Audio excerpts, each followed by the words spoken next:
안녕하십니까. PS랩의 송우식입니다. 데이터 분석 중 시계열 분석 제8강 윈틀스 방법에 대해서 알아보겠습니다. 교재에는 식스시그마 바이블 시리즈 분석편 260페이지부터 내용이 담겨져 있습니다. 앞서 우리가 배웠던 것이 단일지수 평활, 이중지수 평활, 삼중지수 평활 이런 내용들을 이제 설명을 드렸었고요. 현재는 삼중지수 평활이죠. 그래서 삼중지수라는 건 가중이 되는 이런 파라미터가 이제 3개가 있다는 뜻입니다. 이중은 2개가 있었고 단일지수는 이제 1개가 있었죠. 자, 윈터스 방법은 삼중지수 평활 또는 사람 이름을 따서 홀트 윈터스 메소드 이렇게 부릅니다. 미니탭에서는 이제 윈터스 메소드 이렇게 하나로만 총칭해서 그렇게 불리우고 있습니다. 특징은 바로 이제 추세가 존재하고 또 계절 시저널 컴포넌트 또는 시저널 팩터라고 합니다. 계절 성분이 이제 존재하는 그런 어떤 식을 얘기하는데요. 반드시 추세는 있을 필요는 없습니다. 없어도 되는데 바로 이 계절은 존재를 해야 된다. 계절 성분이 있을 때는 바로 이 윈터스 방법을 쓰게 된다. 이렇게 이해하시면 되겠습니다. 계절이라고 하는 것은 이제 연간을 기준으로 했을 때 주기적으로 이제 반복되는 거죠. 그래서 우리가 계절 길이를 12개월로 한다. 그러면 12개월마다 반복되는 패턴이 있는 거죠. 봄, 여름 좀 높았다가 여름, 겨울은 낮게 된다든가 그 다음에 또 그런 패턴, 동일한 패턴이 반복되는 이런 것은 이제 계절 성분이라고 합니다. 그리고 1년을 12달로 나눌 필요는 없습니다. 쿼터별로 데이터가 수집된다 그러면 4개, 연간 4개 데이터가 지속적으로 이제 반복되는 유사한 패턴으로 반복되는 이런 성분을 계절 성분이라고 하죠. 자, 데이터를 좀 가정을 해보죠. 고용점 MTW 미니탭 데이터를 보면 요 식품이라고 하는 요 컬럼의 데이터들이 있습니다. 자, 요것을 이제 사용을 하는데 자, 원활한 설명을 위해서요. 총 60개입니다. 그래서 연도별로 좀 5개년으로 나눴다 이렇게 가정을 하겠습니다. 연도별로 12개씩. 그래서 연간으로 우리가 총 5개년 데이터를 수집한 것이다. 가정을 했을 때 자, 이것을 연결해서 연도별로 2008년, 2009년에서 2012년까지 이렇게 시기열도를 그리게 되면요. 1월부터 2008년도 1월부터는 이렇게 올라갔다가 내려오는 이런 어떤 패턴이 반복됩니다. 이것이 이제 계절 성분이 있다 이렇게 판단한다는 얘기죠. 자, 이것을 이제 모델링 식으로 나타내기 위해서 모형을 만들기 위해서는 어떤 분석법 또 어떤 모형이 필요한 것인가 이것을 결정을 해줘야 됩니다. 근데 우선 연도별로 이렇게 밑이 좀 올라가죠. 이것은 이제 경향, 트렌드가 있다 이렇게 이제 판단할 수가 있기 때문에 추세에 대한 식의 반영이 필요하게 될 거고 또 조금 전에 말씀드린 것처럼 연도별로 이렇게 규칙성, 리핏, 반복되는 패턴이 관찰된다는 얘기죠. 이것은 계절 성분이 있어야 된다. 그러니까 모형에 계절 성분을 반영을 좀 해줘야 된다라고 봐야 되기 때문에 계절 성분이 있는 경우는 이제 윈터스 방법이라고 하는 그런 방법을 선택을 하고요. 자, 윈터스 방법 선택이 되면 이제 승법 모양이냐, 가법 모형이냐, 모형을 결정하는데 진폭이 일정하게 가게 준다면 이제 가법 모형을 선택한다 그랬어요. 근데 이제 진폭이 좀 높거나 낮아지거나 높아지거나 이런 어떤 형태를 띄운다 그러면 승법 모형이 적합하다. 이렇게 말씀을 드렸죠. 근데 가법이냐 승법이냐 지금은 약간 모호할 수도 있습니다. 이런 경우에는 두 가지를 다 해서 이제 오차가 정확도가 높은 것을 선택한다. 이렇게 가이드라인이 주어져 있습니다. 자, 지금은 윈터스 방법에 계절 성분이 있기 때문에 윈터스 방법에 승법 모형을 가정을 하고 진행해 보도록 하겠습니다. 자, 우선 승법 모형을 보면은 우리가 실제 데이터들이 아까 있었죠. 자, 그것은 이제 예측을 해야 됩니다. 적합값이라고 합니다. 맞춰보는 값을 만들어야 되는데 그 맞춰보는 값들의 모형이 이제 이렇게 돼 있죠. 그래서 처음에 어떤 데이터들 첫 데이터는 이제 S0, T0, 또 P 1 요 L이라고 하는 건 이제 12죠. 지금 12달로 나눴으니까 1-12 이렇게 이제 초기 값들을 설정을 해서 F1 첫 번째 이제 적합값 우리가 추정을 좀 해내야 됩니다. 그런 의미에서 미니탭을 이용하게 되면 바로 이제 시계열 분석의 윈터리스 방법 들어가게 되겠죠. 여기 이제 반드시 추세는 있을 필요는 없지만 계절 패턴이 있어야 된다. 뭐 이런 설명이 좀 있습니다. 대화 상자를 보면은 이렇게 이제 3중 지수니까 3개 파라미터를 지정을 해줘야 돼요. 근데 이제 이것이 1부터 1부터 뭐 0.9까지 뭐 이렇게 여러 가지 값들을 조합해서 넣을 수가 있는데 그 조합은 이제 무한히 많겠죠. 이제 우리 데이터를 설명할 수 있는 최적의 알파, 베타, 감마가 뭐냐? 자, 이 부분은 이제 264페이지에 그 방법 어떤 설명, 접근법을 간단하게 뭐 소개를 해드렸습니다만 다른 방법은 우리가 지정해주는 과거의 경험을 통해서 지정해주는 방법이 있죠. 자, 지금은 지정한 걸로 가정을 하겠습니다.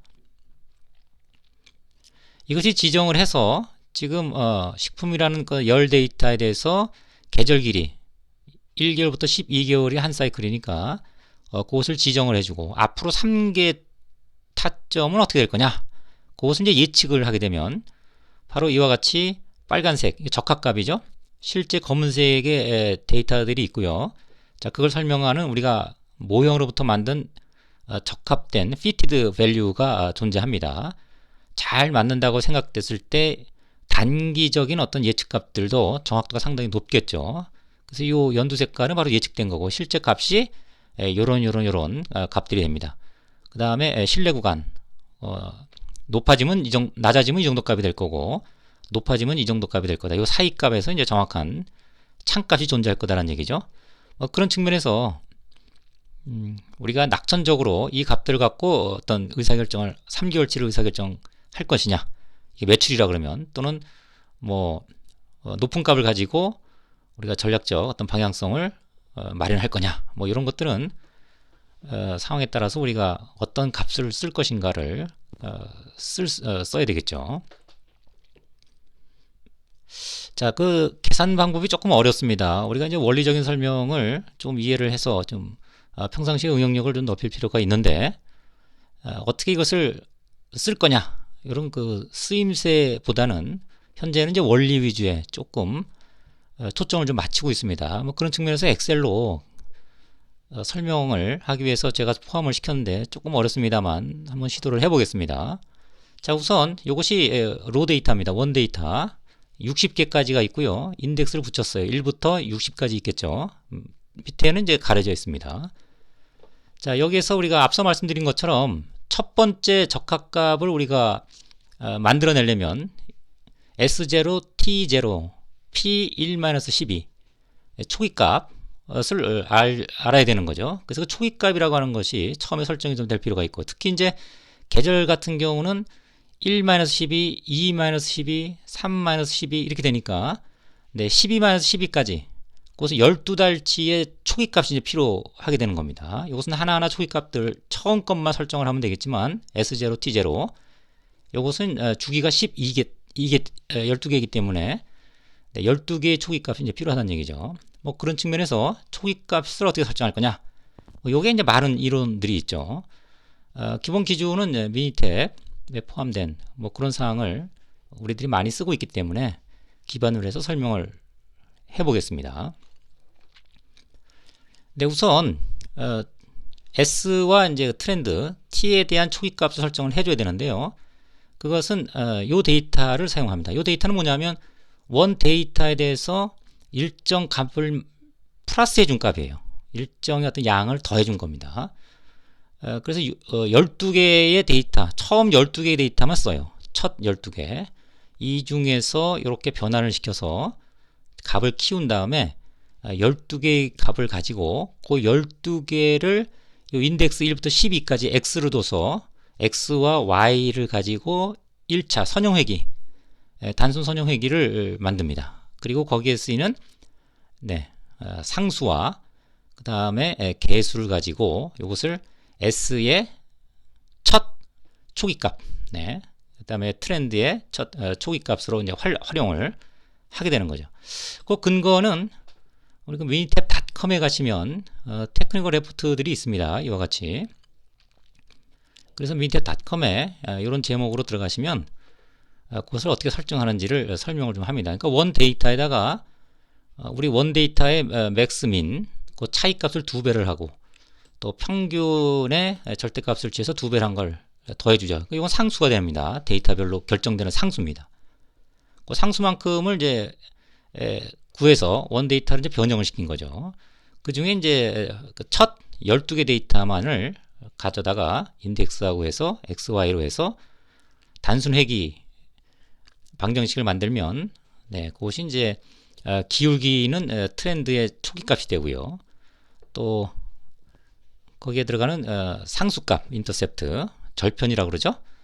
그 상수값은 우리가 요만큼 더했기 때문에 그만큼 이제 빼주면 그것이 이제 바로 그 레벨 S 값의 초기 값이 됩니다. 뭐 이런 어떤 관계를 좀 이용하고, 왜 그러면 그 데이터에 맞는 일정한 상수를 더해주느냐, 뭐 음수나 뭐 여러 가지 그런 그 형태를 좀 커버하기 위한 절차로 보시면 되겠습니다.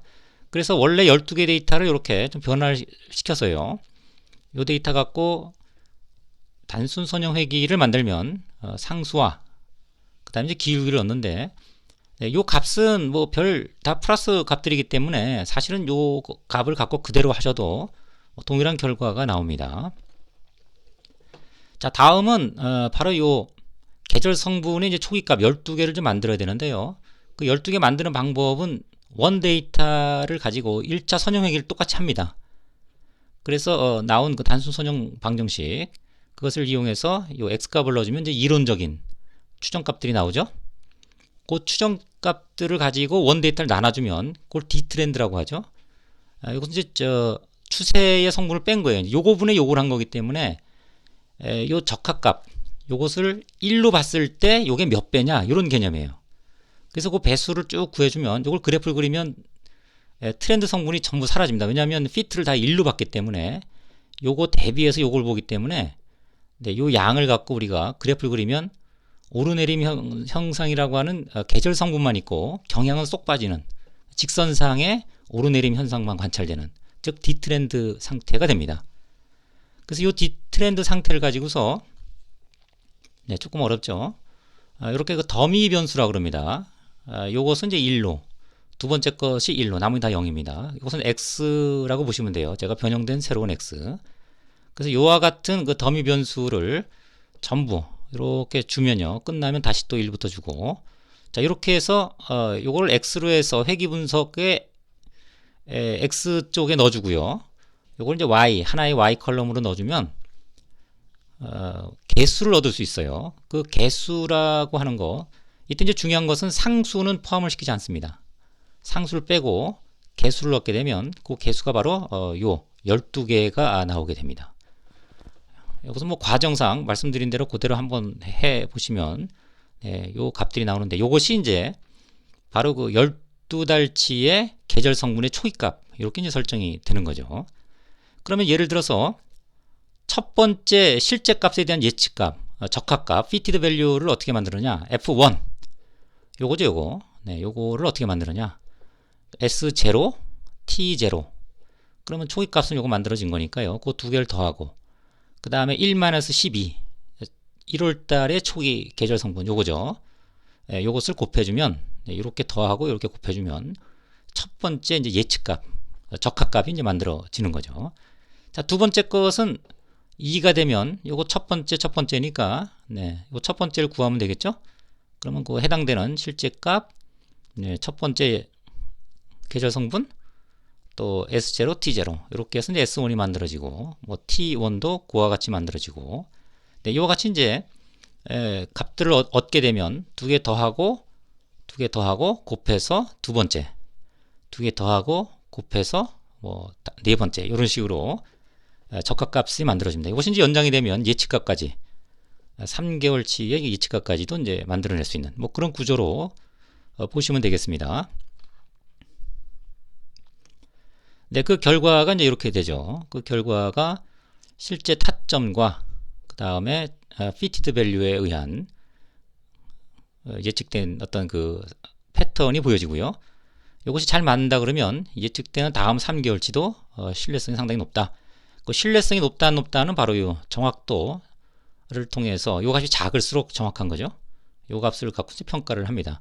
뭐 다른 방식이 있다 그러면 가법 모형을 통해서 했을 때 이 정확도 값이 더 작다, 편차가 더 작다 그러면 승법 모델이 아니라 바로 이 가법, 가법 모형이 더 적합하다, 뭐 이렇게 판단을 할 수가 있는 거죠. 네, 여기까지가 윈틀스 방법에 대한 뭐 전반적인 설명, 또 원리에 대한 이해를 설명을 드렸습니다. 네, 수고 많으셨습니다. 마치도록 하겠습니다.